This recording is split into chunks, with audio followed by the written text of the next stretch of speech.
Mr. Tom Goodwin.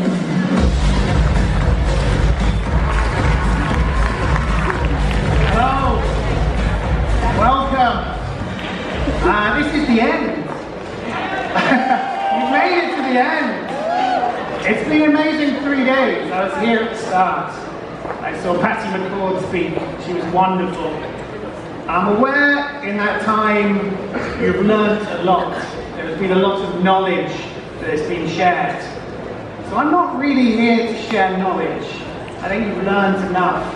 I'm here to kind of leave you with three feelings, three emotions. The first one is to be excited. The second is to feel a sense of calmness. And the third is a sense of urgency. And I'm aware that those are somewhat contradictory, but that's what I'm aiming for. So this is the title of my presentation. I don't know if we can get the sound, that'd be good.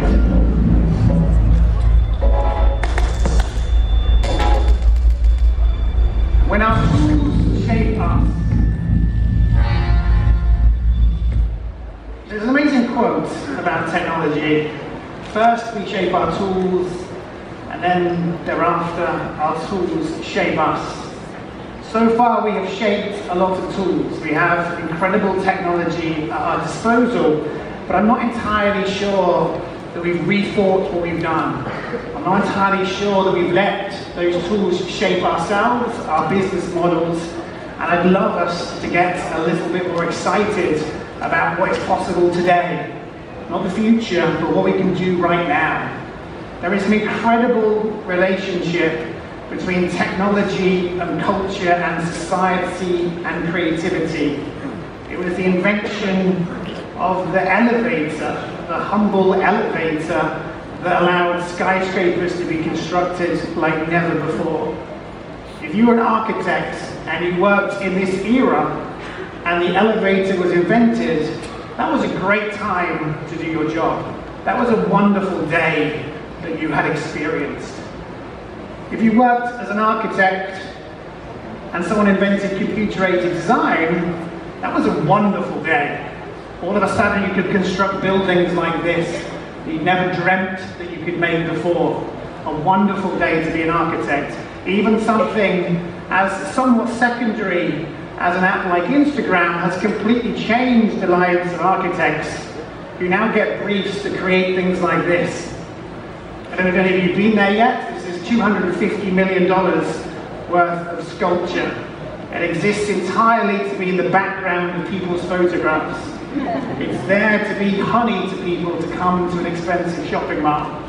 It's pretty amazing that you now get $250 million as an architect to build something that's functionally useless. This is a great time to be an architect because of this technology. But as I travel around the world, I don't feel like our industry is that excited. I don't get the feeling that every airline, every shopping mall, every bank, every car maker really realizes what is happening on their watch right now. So if I have one hope for this presentation, it's to just get you a bit more excited about what we can do and what we can do now. So I'm aware there's a party after this, and I lie between you and that party. This is what I'm hoping to take you through. To sort of introduce myself and my role a little bit more, talk about the idea of the post-digital age, define digital transformation a little bit, give you 6 little things to think about for the future, and to give you a kind of ending that's hopefully inspiring. A big part of my role is to understand what's changing and also what's not changing. I've come to Manila, I think, about 4 times in the last 20 years, and I do this thing called a change safari, where I walk around and I look at what's different to what I expected. As I'm sure you're aware, mobile phones appear to be a big thing here. Last time I came here, they were pretty much non-existent. You have incredible data plans. You seem to consume more data than any country I've ever been to. And phones, as a result, are becoming a bit like miniature fireplaces or miniature TV sets where everyone seems to hold them closely and they seem mesmerized by what's possible on their devices. In this country, you seem more captivated by mobile devices than anywhere else I've been. We have the arrival of something like a Grab scooter, which has not changed traffic conditions into Emilia as far as I'm aware, but it's a small little inroad into what's happening. We also seem obsessed with very big letters. Very big letters everywhere in this country. I presume that they're to be in the background of your Instagram pictures. And you start to see the arrival of digital payments as well. But the reality is that, if you go to McDonald's, you can now order your food through touchscreens, and there's a lot of excitement that's out there, but it's not like everything is actually radically different. Like today, I don't think he woke up in a 3D printed house. I don't think he paid for anything with Bitcoin yet.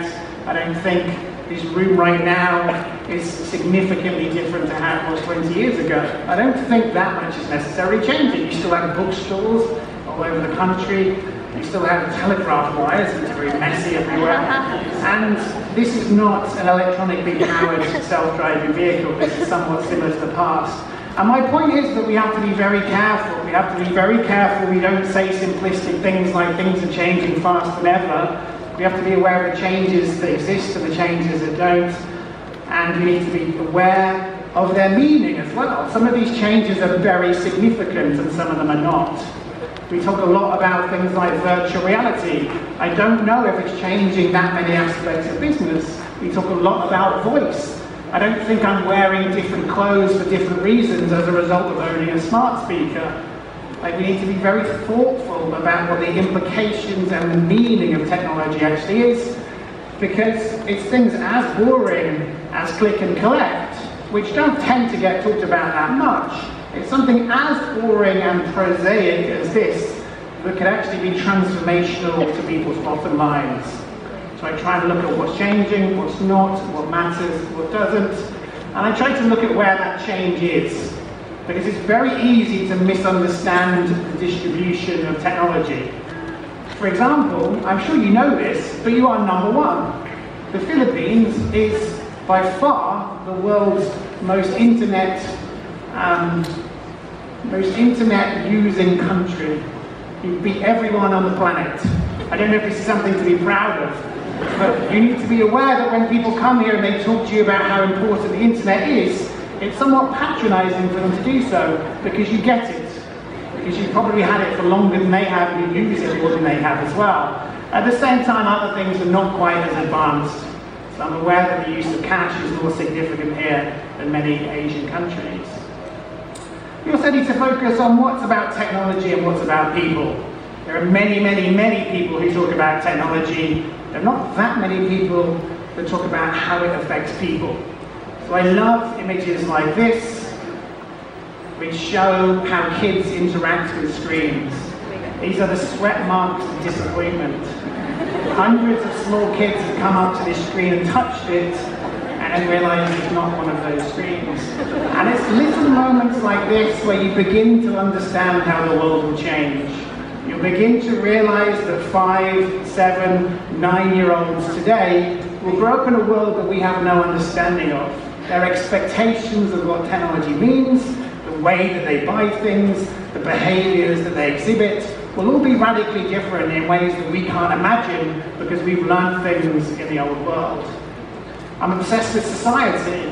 This is a vending machine in a Russian store where you can buy Instagram likes and Facebook friends. So if you're ever having a bad day, broken up with someone, want to show off a little bit, fly yourself to Moscow and buy some friends. This is my last one. This is a shower curtain where I think you can fit up to 14 screens, I think it is. So next time you're bored in the shower and you've only got an iPad and an iPhone, get yourself this and you have 14 devices to keep yourself busy. So I explore this stuff. I do quite a bit of writing. I've written now 700 articles. And I try to be quite annoying. I try to be quite provocative. I try to get people talking and to express different viewpoints. This is my claim to fame. So if you've ever seen this piece on the internet, this is what gave me the confidence to be as annoying as I am. And through my writing and through speaking and through observing the world And mainly by listening to people who know more than me, I then worked with the Publicis Group as the lead in innovation. And I tried to guide our clients on this path here, which is to create the right amount of paranoia. There are many, many people, and you will have seen some of them here this week, who stand up and they say that everything is different now. And their job is to tell you that you need to disrupt or you will be killed. They tell you that 5G will destroy your business. They tell you that AI will change everything. They tell you that the blockchain is coming. I'm not that person. There are other people who seem ignorant to technology, who don't seem as excited by it, who are telling people that everything's fine. I'm also not that person. My job is to try and find a clever place on that spectrum where I'm helpful, where I'm able to say these are the things to be thinking about, these are the things not to be thinking about, and to provide some context for the change that we see today. So that's done. So I think we are at a time which I call the start of the post-digital age. And we're not quite there yet. We're actually really in a period that I think we could call the pre-digital. Sorry, restart that again. We used to be in a period before digital. This period was the pre-digital age. And some of you will remember this era. Some of you will remember owning Walkmans, or reading newspapers, or watching TV sets, when things just worked. There was no complexity to them. You would read a magazine, or you would listen to a radio, and these things were vertically different, specialized devices that did one thing. There was no ambiguity about what a device did. This was before the internet and before the mobile phone, and life was very simple. TV, magazines, radio, print, etc. We're now in this period which I think of as the mid-digital age. And it's this period where we need to think about technology a lot. We need to constantly be aware that technology is a thing. We need to be thinking about passwords. You're aware how complex life is, where you have more email inboxes and more inboxes than you've ever had before. Every new inbox seems to be added to another one. You have to remember which app people use rather than their names these days.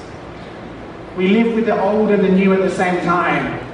We kind of have currency in several different forms: coins, checks, digital currencies, credit cards. Everything exists and has augmented what lay before. We have a lot of technology that doesn't work. There's many, many times in a day you have to think about technology. And people are doing quite stupid things as a result of this. This is a car dealership where you physically tick a box to say you're not a robot. I mean, it's quite easy to laugh at this, but there's an important message there, which is that people are not thinking. They are doing things automatically without realizing what technology means. We've also got a lot of uncertainty at the moment. We don't know if it's okay to read stuff on our devices. We don't know how much time it's okay to spend on our phones. We don't know the etiquette of the modern world. We don't know what media sources we can trust.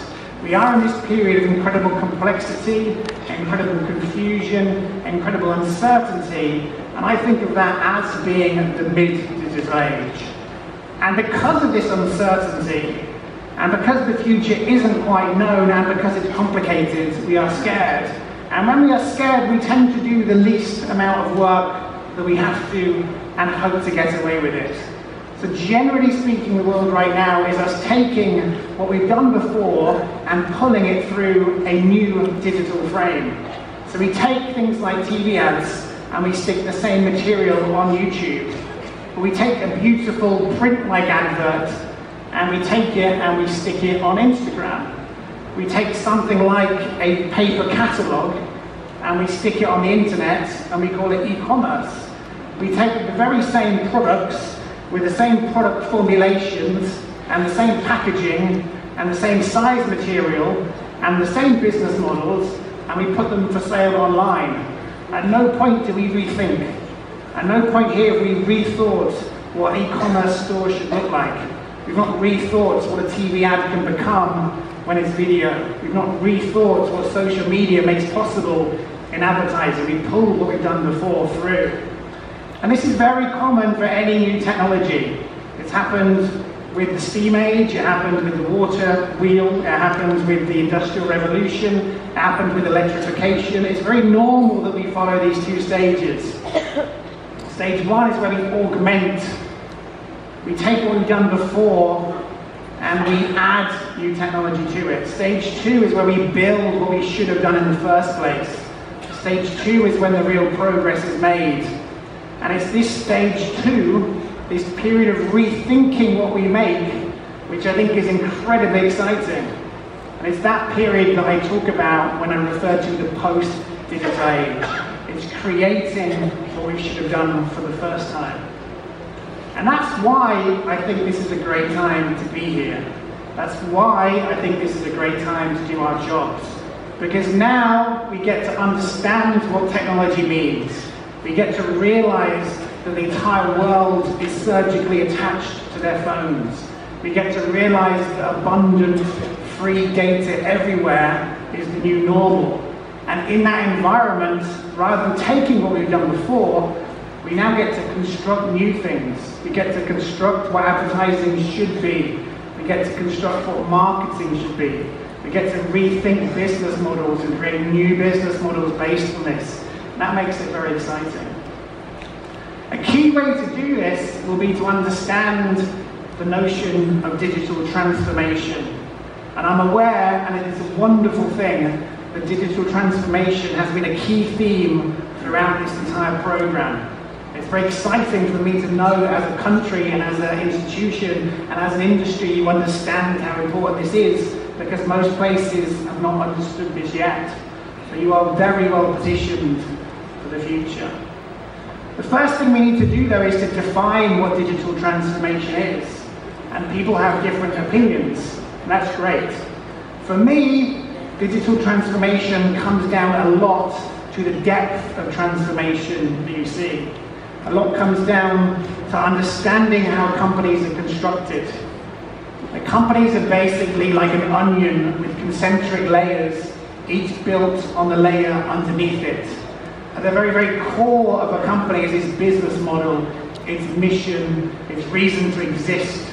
It's a very existential inner thing. On top of that reason to exist are products and services that are created. On top of that layer is the marketing layer. So how do you take those products and distribute them? It's the classic 4 Ps of marketing. And at the very outermost layer, and at the layer that you most readily see, are the communications. And what tends to happen is the transformation tends to happen most often at the edges. So you tend to have this thing that I call digitalization. And digitalization is what we saw with the YouTube ad, which was just a TV ad. It's what we saw with the Instagram image, which was just a print ad. It's to take what we've done before and to make very little change.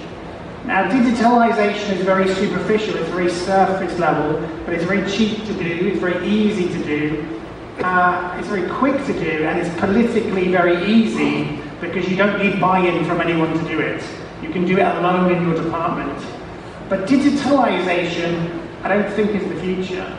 I think digital transformation is where all of the profit and all of the revenue growth and all of the profit margin growth will come from. And I'm going to give you some examples in a few minutes.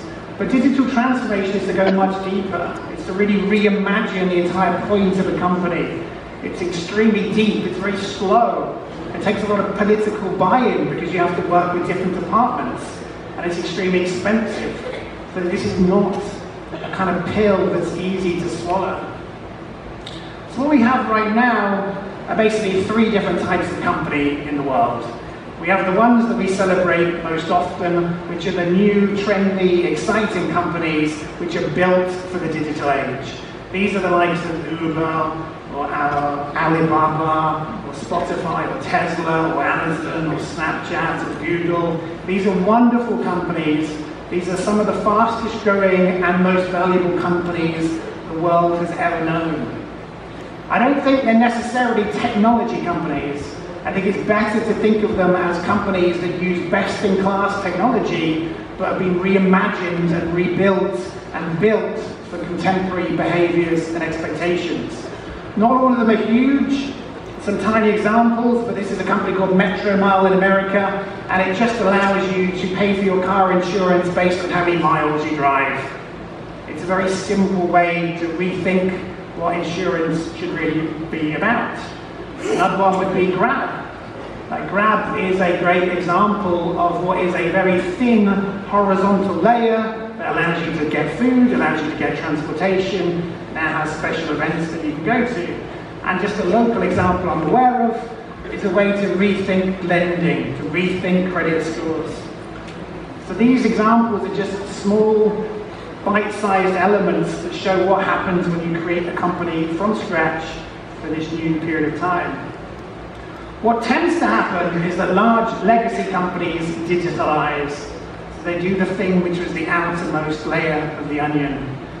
You see stores around the world where their e-commerce strategy is to put an iPad in a store and to hope that someone uses it. You see banks that have changed nothing about any of their infrastructure, but they put a Pepper robot in one. It's a very expensive iPad stand, essentially. This is not reimagining what banking is. This is just putting one Pepper in one branch and hoping someone takes a photograph of it. And airlines, this is Air New Zealand. It's very difficult to change your seat on a flight with Air New Zealand, but when you're very annoyed about that, a guy with a HoloLens is able to analyze your facial expressions with mixed reality and tell someone that they're definitely annoyed about the whole thing. This is digitalization. This is very superficial. It's there to get the headlines. It's there to tell the world that these people get technology, but it doesn't really change that much.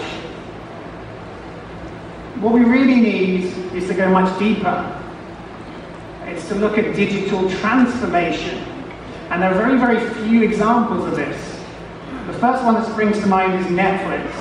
And Netflix used to be in the business of sending out DVDs. And now it's in the business of reimagining what TV entertainment is. It's completely changed the fundamental principles of entertainment. And the second one, and a company that doesn't get enough credit, is McDonald's. Like the McDonald's app and the McDonald's screens in their stores have completely changed people's relationship with the food. You can now buy burgers when you never had the time to wait before. You're now upsold items that you didn't necessarily think about ordering. The whole store design has now changed. You're able to sit down and have the food brought to you. The integration of technology in a very core way has actually changed people's perceptions of what fast and good food is. So for me, this is an amazing time to digitally transform. But a lot of digital transformation is much more about behaviors. It's to entirely rethink your business at the core and to build it around modern behaviors, but the possibilities that technology makes possible. So just quickly, a few themes to inspire you for the future. The first one is we have to accept that the internet is not a thing. It is a background layer. I once ran an experiment where I asked different age groups how much time they spent online. And the older people would tell me 4 hours, 5 hours, 6 hours, and the younger people would say what? Because they didn't understand what online was. It was like talking to us about electricity. This idea that online was a thing made no sense to these people. If you ask people where they get Facebook from, if you ask people if they use Facebook, lots of people say yes. If you ask people if they use the internet, not as many people say yes. It means that people don't think about how stuff gets to them, they just think about the stuff they love, which is Facebook and their friends. If you remember this chart from before, it showed that in the Philippines you consume over 10 hours of internet per day. You for 8 hours, and you're online for 10 hours. That means that there's 6 hours per day that you're in the real world. The real world is an anomaly. Like, we don't have heads of reality. We have plenty of digital strategies and global heads of digital, when in actual fact it's really this real world that is the anomaly that we should be thinking about. So we need to understand that the internet is this omnipresent layer that makes amazing things possible. That means that many of the lines that we work around in advertising are blurred. The line between video and TV doesn't exist. The line here of showrooms that hold stock, of storerooms that have limited inventory. This is all assumptions from the past. The entire world is now somewhere we can buy anything from. And the last one is democratization. What used to be very, very difficult is now very easy. Like the rules of business used to involve having lots of staff and lots of assets and lots of expertise, and it's not like that anymore. I wrote a book. I did a post on LinkedIn where I said, isn't it annoying how you can't buy everything in the world with one touch from your phone? And someone did a comment saying, well, I can't buy your book with one touch, Tom. And I thought about deleting it because it made me look bad. And then I thought, well, why don't I try? Why don't I make a website that allows people to buy my book with one touch? I have no expertise in coding. I have no expertise in art design. I have no expertise in international book distribution. I have no expertise in anything one would imagine you would need in order to sell books online. But within 45 minutes and one glass of red wine, I made one of the world's simplest websites that allows you to buy my book with one click. And it makes you realize, like if me in a room one day can create a global book distribution company, then many of your competitors will be coming from nowhere and coming from nowhere very quickly. So be aware that this level playing field is somewhat damaging and threatening to companies that have big advantages in the past. So I've got about 2 minutes left, and I want to talk a tiny bit about the route ahead. I think there are a couple of things that springs to mind.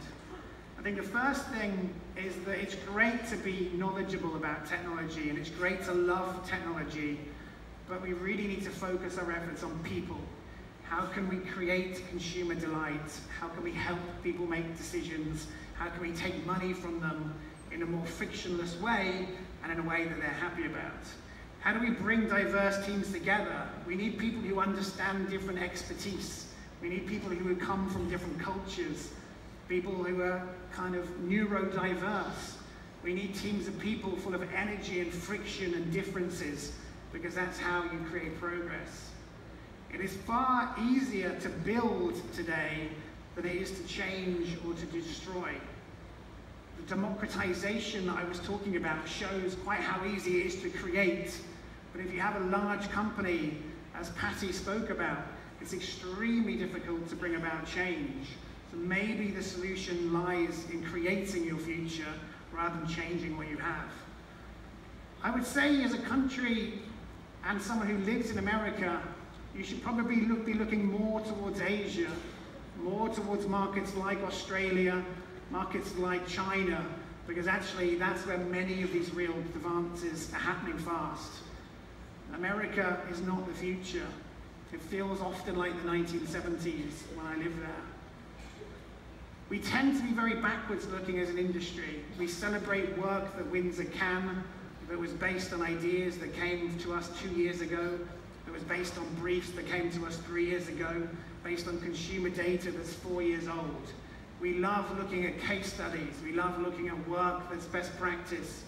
I think now is a much better time to work around possibilities, to look to the future, to realize what technology makes possible, to conceptualize this new canvas of opportunities rather than to look back at the past. And I think now is a great time to change.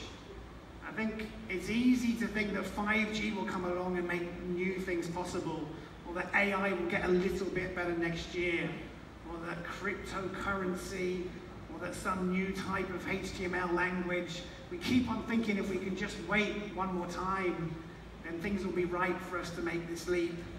I actually don't think that's the case. I think now is the perfect time to change. And I think if you really think about the world at this moment, like it's very easy to see this chaos, to see the complexity of this middle period, to see how difficult things are, to see the tension that exists in the world. But actually, if you can ask yourself at what periods in history you'd ever like to live, most people are quite happy to live right now. If you actually ask people at what stage in their career they best are likely to bring about change, it's probably the stage that you are all at right now. So I think if you combine the urgency that we have now and you combine the technology that we have now, and you combine the consumer understanding that we have now, you should realize it's probably the best ever time to work in this business. Thank you very much. What a way to end the plenary. Thank you so much, Mr. Goodwin.